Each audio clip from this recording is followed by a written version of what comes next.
ये life meaningless है, इसका कोई मतलब नहीं है। आपकी फीलिंग्स, आपका इंजॉयमेंट, आपके बिलीव्स, ये सब एक मजाक है। भगवान को आपके थॉट्स ने बनाया है, आपके विचारों ने बनाया। तो सोसाइटी ने, गवर्नमेंट ने या रिलीजन को मानने वाले लोगों ने तुम्हारे लिए एक कॉन्स्पिरेसी क्रिएट की है। ह्यूमन माइंड को इंटेलिजेंट बनाकर नेचर ने एक बहुत बड़ा ब्लंडर कर दिया है। हमारी दुनिया को एक वीडियो गेम की तरह क्रिएट किया गया है, एक बहुत ही पावरफुल कंप्यूटर प्रोग्राम से।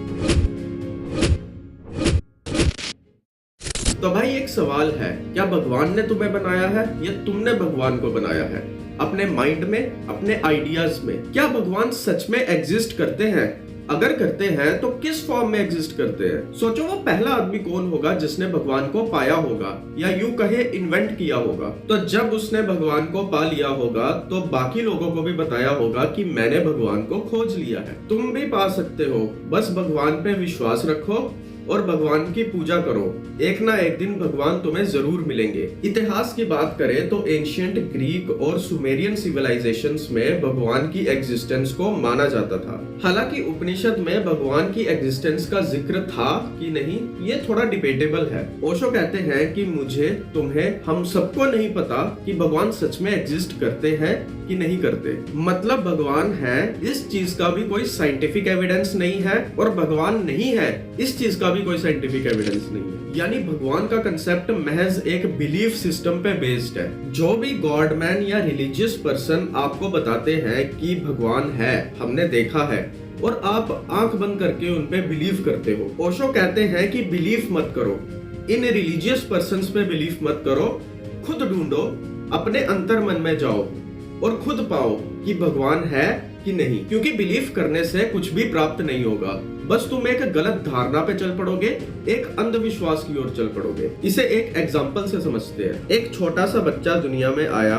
उसकी आंखें अभी अभी खुली थी, सब कुछ नया था, रोशनी, आवाज, मुस्कान, सब एक अजीब सी कहानी लग रही थी। उसे नहीं पता था ये दुनिया क्या है, ना ही ये कि मैं कौन हूँ। फिर एक दिन उसके माँ बाप ने कहा, बेटा भगवान ने सब कुछ बनाया है, ये जमीन, आसमान, मैं, तुम, ये सब उसकी मर्जी से है। बच्चा चुपचाप सुनता रहा।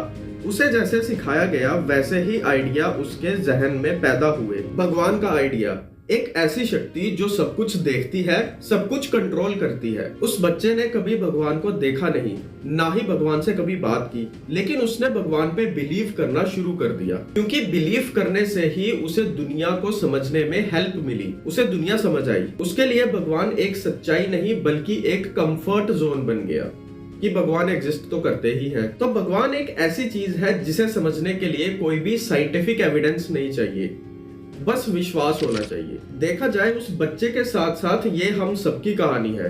हम सब भगवान पे विश्वास करते हैं, बट हमें भगवान के बारे में कुछ भी नहीं पता। इन सब चीजों को गहराई से सोचा जाए तो ये पता लगता है कि भगवान को आपके थॉट्स ने बनाया है, आपके विचारों ने बनाया है, और आप अपने थॉट्स में भगवान को इमेजिन करके उसकी पूजा करते हो, उसकी इबादत करते हो। यानी आप बस एक इमेजिनेशन को क्रिएट कर रहे हो और उसे भगवान कह रहे हो। सोच के देखिए, जितने भी भगवानों को आप पूजते हो या मानते हो, उनकी कोई ना कोई इमेज आपके माइंड में जरूर होगी और आप उसी इमेज की पूजा करते हो। तो बस इसी पॉइंट पे आके लगता है कि तुमने ही भगवान को बनाया है, अपने थॉट से, अपनी इमेजिनेशन से। सच में भगवान वैसे नहीं होंगे, लेकिन सवाल ये है, ऐसा हुआ क्यों? तुमने भगवान को क्यों बनाया? इसका सीधा सा कारण है तुम्हारा डर। देखिए, लाइफ बहुत अनसर्टन है और उससे भी अनसर्टन है डेथ, जो कि एक डर क्रिएट करती है। बस इसी अनसर्टिनिटी के डर से भगवान के होने का थॉट पैदा होता है। कैसे? देखो, तुम्हें सर्टिनिटी चाहिए, तुम्हें श्योर होना है लाइफ में कि तुम सेफ हो, तुम्हें श्योर होना है कि कोई है जो सब कुछ देख रहा है, जो तुम्हारी हेल्प कर रहा है और जो हर चीज का हिसाब रखता है। तभी तो तुमने भगवान को क्रिएट किया। उसी डर की वजह से तुम मंदिरों में जाते हो, गिरजाघरों में जाते हो और वहां पे पैसे चढ़ाते हो, और फिर भगवान से बार्गेनिंग करते हो कि भाई सुख शांति बनाए रखना और जल्दी अपने पास मत बुला लेना हमें। और तुम्हें ये भी तो डर है कि भगवान सब देख रहा है, वो हर चीज का हिसाब रखता है और एक ना एक दिन वो न्याय जरूर करेगा। जो अच्छे कर्म करेगा भगवान उसे अच्छा ही फल देगा, और जो बुरे काम करेगा वो तो नर्क में चलेगा। और ये चीज भी तुम्हारे माइंड ने ही क्रिएट की है, तुम्हारे थॉट्स ने क्रिएट की है कि स्वर्ग होता है, नर्क होता है। इसे रियल में किसी ने नहीं देखा और ना ही इसका कोई एविडेंस है। एक राइटर हुए हैं थॉमस लेगोटी, ये हॉरर फिक्शंस पे किताबें लिखते हैं। इन्हें एक मेंटल कंडीशन थी जिसे कहते हैं एनहेडोनिया। एनहेडोनिया की मेंटल कंडीशन में इंसान को प्लेजर फील नहीं होता, जॉय फील नहीं होता, यानी वो एक एवरेज इंसान के मुकाबले जिंदगी में कम खुश रहता है। एनेडोनिया की कंडीशन में वो इंसान अपनी जिंदगी में ज्यादा एंजाइटी को फेस करता है, डिप्रेशन को फेस करता है as compared to normal human being. Thomas ने एक किताब लिखी,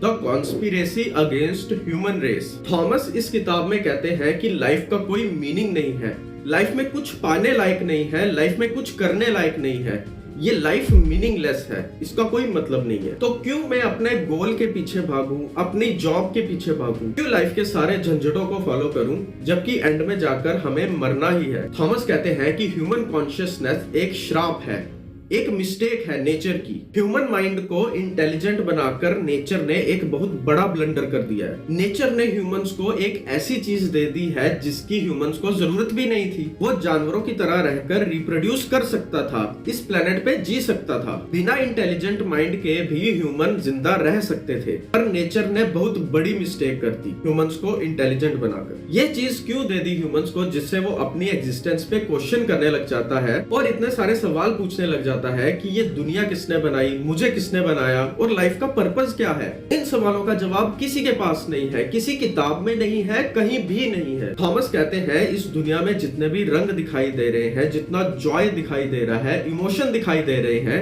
इनमें से कुछ भी असली नहीं है। सारे इमोशंस, चाहे वो जॉय हो, एंगर हो, लव हो, सॉरो हो, ये सब दिमाग में हो रही केमिकल रिएक्शंस का नतीजा है। आपको दुनिया में जो भी ब्यूटी नजर आ रही है, इंजॉयमेंट नजर आ रहा है, ये बस आपके दिमाग के केमिकल्स का रिजल्ट है। तो एक बार अपने दिमाग के सारे केमिकल्स हटाकर देखिए।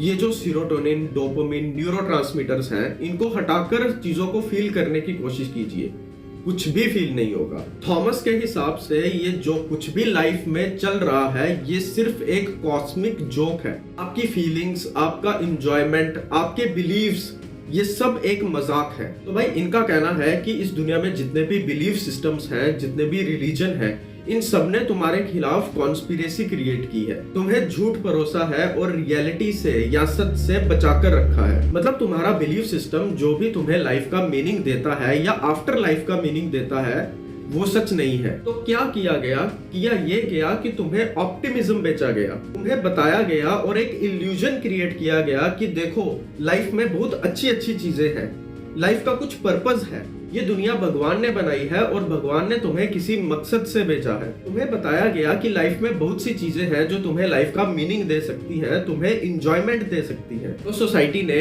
गवर्नमेंट ने या रिलीजन को मानने वाले लोगों ने तुम्हारे लिए एक कॉन्स्पिरेसी क्रिएट की है। रिलीजियस टेक्स्ट बनाए, मूवीज बनाई, स्टोरीज बनाई, आर्ट बनाए, जिन सबसे तुम्हारे माइंड में बिलीफ, एंटरटेनमेंट और इंजॉयमेंट क्रिएट हो। और ये किससे क्रिएट हो रहा है? ऑफ कोर्स आपके दिमाग में चल रहे केमिकल रिएक्शन से। और आप बिलीव करने लगे कि आपकी लाइफ का कोई पर्पस है और आपको भगवान ने बनाया है। इसके अलावा रिसेंटली इलॉन मस्क ने बोला कि इस बात के चांसेस बहुत ज्यादा हैं कि हमारी दुनिया एक सिमुलेशन हो। सिमुलेशन का सिंपल मतलब है कि हमारी दुनिया एक गेम है, जस्ट लाइक वीडियो गेम्स। हमारी दुनिया को एक वीडियो गेम की तरह क्रिएट किया गया है, एक बहुत ही पावरफुल कंप्यूटर प्रोग्राम से। जिस तरह एक वीडियो गेम में कंप्यूटर कोड्स का यूज करके इनसाइड वर्ल्ड बनाया जाता है और फिर वो स्क्रीन पे रेंडर होता है और जो प्लेयर होता है वो उस इनसाइड वर्ल्ड में एक्शंस करता है और उस एक्शंस का कंट्रोल आपके कंट्रोल में होता है। उसी तरह हमारी दुनिया भी एक एडवांस वीडियो गेम हो सकती है और हम सब इस गेम के प्लेयर हो सकते हैं, जिसे कोई एडवांस बीइंग इस दुनिया के बाहर से कंट्रोल कर रहा हो। ये जो भी फिजिक्स के रूल्स हैं, ग्रेविटेशंस के रूल हैं, स्पीड ऑफ लाइट है, ये सारे हो सकता है कंप्यूटर कोड से क्रिएट किए गए हो, क्योंकि ये चेंज नहीं होते।